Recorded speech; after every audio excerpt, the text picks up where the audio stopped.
everyone, I'm Courtney. Welcome back to my channel. In this video, I'm going to show you all the fragrances that I plan to wear in this month of July 2025.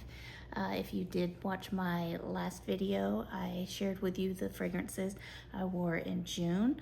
And this time I am going to share everything that I put on my little tray. I have this little tray that sort of keeps me organized and helps me to decide what I'm gonna wear for the month. As I said in the last video, this is a great way to help you use up some of your fragrances, or to try out some that maybe you didn't wear quite as often, or maybe some new products, which is going to be mostly the case here. So the first fragrance that I am wearing this month, I did wear this yesterday, which was the first, and it is from the Bath & Body Works summer semi-annual sale bringbacks, and this is Into the Wild. And fragrance notes here are sparkling mandarin, pear blossom, and sugared musk. This, to me, from the bottle and spraying it into the cap, smelled very planty to me, which I did mention in my haul video. However, when I put it on my skin, the very first thing I smell is the mandarin. It's very fruity, but it just kind of dissipates, unfortunately, after a minute or two, and then I'm left with that kind of floral, planty note, which is not bad. I do like it, but I do feel like this is a little bit more of a floral scent on my skin than I was hoping for. But you know, I've only worn it once, so we'll keep trucking and wearing this some more in July. And then the next fragrance, which was also from SAS, and I am wearing today, which is Velvet Sugar. And scent notes here are red velvet creme, golden plum, sugared musk, pink jasmine, and wild strawberries. And I do also have it in the body lotion. And honestly, even though this is the first time I've worn it, this is already up there for me in some of my all-time favorite fragrances. Like, I cannot stop smelling this. It smells so good, and I absolutely understand why this is so many people's favorites, and we're happy to get it again. As I have said before, this is really like a gourmand for people who don't like gourmands, because there is none of that like thick cakey note to it. It's just the luscious fruit, and you know, mixed with the floral and a little bit of that creme in there. It's just, it's divine. I absolutely love it. And then the next one I have is a Victoria's Secret one, and I thought at first I wanted to wear this because of the name, and it just sounded like summertime to me. But then when I smelled it again, I was like, and I think I might actually layer this with Velvet Sugar sometime. And it is Berry Spill. And it says, strawberry so juicy it overflows, sparkling with orange and blonde woods. And I definitely get the strawberry in here, which is a lot like the strawberry in Velvet Sugar. However, it does have that burst of orange that I also get. So I'm not exactly sure yet how that's gonna work with the Velvet Sugar with that orange. I don't know, but I'm gonna give it a try. Also, you know, of course, I will wear it alone as well. And then my next choice is from the Everyday Luxuries, and I think out of all of them that they've come out with, this is my favorite. It is Pink Obsessed, which is supposed to be a dupe for Valentino's Donna Born in Roma. And the fragrance notes here is blushing jasmine, cashmere praline, and vanilla bourbon. This, it's like the perfect perfume fragrance. It's not It's not too gourmand, it's not too floral. It is everything in between, mixed together and in between. And I really feel like this is a year-round type fragrance, which really, if you think about it, that's kind of what you want in a perfume, which is probably why the perfumey scents are my favorites. So anyway, I'm gonna wear this for July.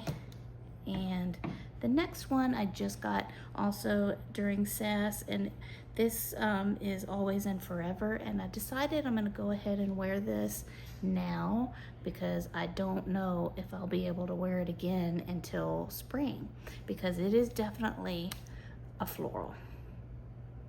Scent notes here are pearlized pink pepper, white roses, and sheer sandalwood. Obviously this is, you know, for like wedding season, and I also do have it in the body cream, but it's not, I think for people who like florals, it can definitely be a year-round scent, but because I have a lot of fragrances that I think I will be wearing in fall and winter, I'm afraid that I won't get to this until the spring, and I don't want it to just sit there and not get any use. So I'm gonna go ahead and try it in July.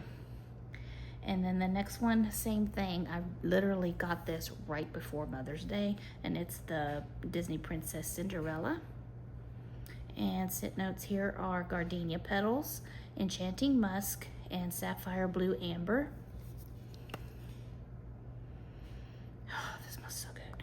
I love gardenia and I love amber, so this was, you know, I didn't even have to smell it to know I would like it, but I had smelled it.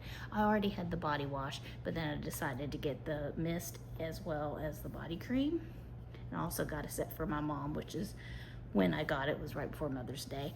But I've only worn it a couple times. And I think once I actually did layer it with Hello Beautiful, which also has gardenia in it and is one of my favorite scents. But I feel like, you know, again, I'm not gonna wear it probably again until the spring, so I wanted to get some use out of it before she goes back on the shelf. And then I do have two minis, and the first one is Vacation Vibe, which is whipped pistachio and amber. And this, again, this is like the Solar Shine that I wore last month from the Sol de Janeiro dupe collection. And according to Fragrantica, it says the notes are pistachio, amber, praline, and jasmine. I don't know if anyone watched my haul video where I mentioned that I'm not a fan of pistachio glaze, and I think there was, the Perfect in Pink, which has almond in it, and so I was thinking that maybe I don't like nutty fragrances, but then I was like, wait a minute, this has pistachio in it. And when I smell it in the cap, it smells good to me. I don't remember actually wearing this last year. I guess I did, maybe once or twice. To me, just smelling it, it does smell more fallish than it does summer to me. But it says Vacation Vibe, so I feel like it's supposed to be a summer scent. So I'm gonna give it a try and see how I like it. You know, if I feel like maybe it's too thick and warm for July, then maybe I'll set it aside, but I'm gonna give it a try. And then the last one is another Disney princess, which I just found during SAS, which is Princess Tiana. And according to Fragrantica, since there's no notes on the back of this one, notes are water lily, precious woods, and amber.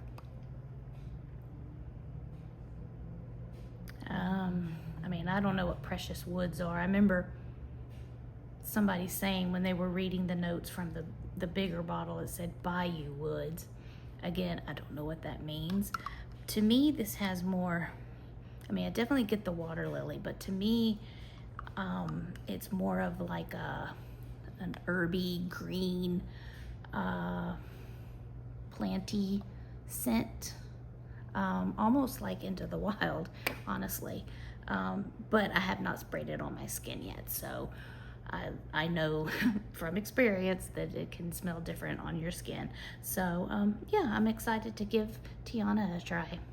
Okay, so I did have to kind of squeeze some in there, and the two little minis just wouldn't quite fit, so I put them in the front. But that is everything. That is my tray of fragrances that I am going to be wearing in July of 2025. Let me know if you love or hate or dislike or are indifferent about any of these fragrances, and leave a comment below and hit that like button and subscribe if you'd like to subscribe. I appreciate it. Have a great day.